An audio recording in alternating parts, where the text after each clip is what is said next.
Kader Dai dan Daya telah mengikuti pelatihan yang diselenggarakan oleh pemerintah Kabupaten Aceh Tenggara melalui Dinas Syariat Islam.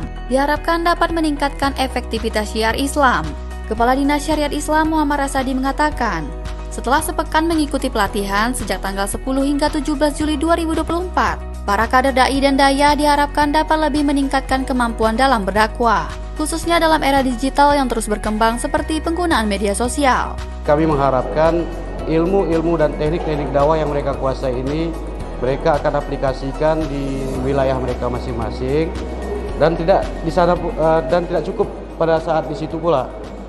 Kami mengharapkan mereka ini nanti mampu berdakwah melalui media sosial juga seperti Facebook, Twitter, YouTube dan lain sebagainya.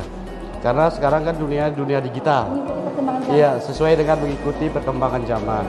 Saya melihat perkembangannya sangat signifikan. Apalagi setelah mereka ini langsung bertatap muka dengan narasumber yang benar-benar handal dari Sumatera. Jadi saya lihat dan sudah dites beberapa peserta di depan kemarin.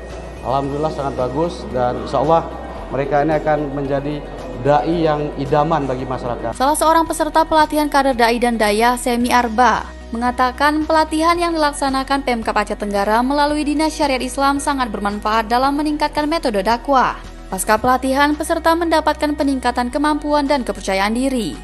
Baik, manfaat yang saya dapat dari BIMTEK ini ialah pertama itu metode serta cara kita, di mana di pelatihan kami dapatkan bahwa dalam berceramah itu kita perlu cara metode yang tepat, strategi penyampaian di mana disampaikan ketika kita menjadi seorang dai atau daiyah, kita itu harus mampu menjadi pendakwah yang inovatif, analogi. Nah, tujuan dari sikap ini adalah agar peserta itu merasa berbicara dengan kita sehingga dakwah kita menjadi hidup, suasana di lingkungan dakwah itu nyaman dan aman tersampaikan dengan baik.